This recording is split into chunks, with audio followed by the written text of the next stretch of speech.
Why is TikTok getting banned? Is it getting banned? TikTok's one of the most invasive data collecting apps you can have on your phone, actually. The first concern is that all that data is going to the Chinese government in Beijing, and it kind of looks like yes, absolutely it is. The second concern is censorship through the algorithm.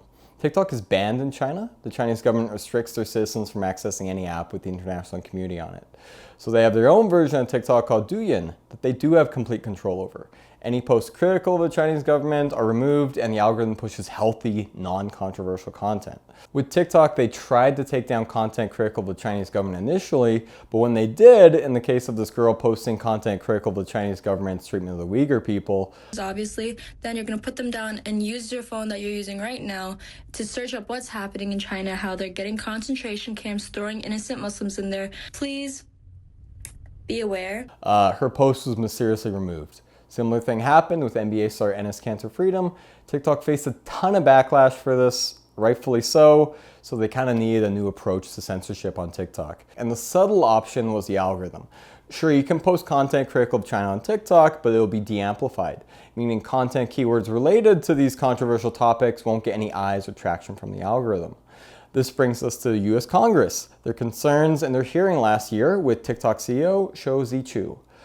He studied in the UK and the US, his wife is American, and most importantly, he's Singaporean and not Chinese in terms of his nationality. Shou did as good of a job as one could trying to distance TikTok from ByteDance. ByteDance, TikTok's parent company, is unequivocally a Chinese company. And like all Chinese companies, they have and are collaborating with the Chinese government. And by law, see Section 7 of their National Intelligence Law, they have to cooperate with whatever the Chinese government demands. So the concern is data is going TikTok, ByteDance, Chinese government, and the decision making is going the other way. Chinese government, ByteDance, TikTok. The gist of things that look bad for Shou, or things he couldn't really explain, were that ByteDance and TikTok shared some of the same lawyers. Lawyers Shou admitted might have helped him prepare for that hearing. Internal memos from TikTok saying to downplay the ByteDance connection.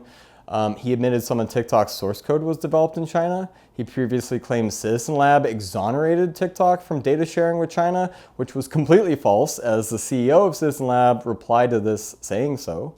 And one of the most annoying cycles going on throughout the hearing was him hiding behind Project Texas.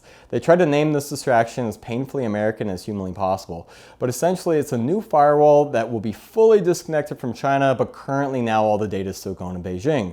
So Project Texas just gave Shou a deflection tactic. So if anyone ever asks him directly, is data going to Beijing? He can say, when Project Texas starts, there will be no data going to Beijing, but currently it is, so he can just kind of dance around like that. Other things he dodged, questions about the Uyghurs, he dodged like 4 times. He couldn't answer why TikTok stores credit card data. Couldn't answer why TikTok tries to pull public user data from the web to compile a more complex user profile for TikTok. So essentially, if you sign up for TikTok, TikTok will then scour the web, pulling every additional piece of public data about you, and then compile that into a complex TikTok profile. Shou couldn't answer why TikTok does this. He was grilled on the current privacy policy at the time, which literally says they can share TikTok user data with corporate groups in China. There's also leaked audio from 80 internal TikTok meetings revealing US user data has been repeatedly accessed by China. Couldn't explain that either. And finally, over 300 TikTok employees have worked for Chinese state-run media just based off their LinkedIn profiles. Also couldn't explain that. So boiling the point out of this 5+ hour hearing, is TikTok an invasive Chinese spy tool? Yes, blatantly yes.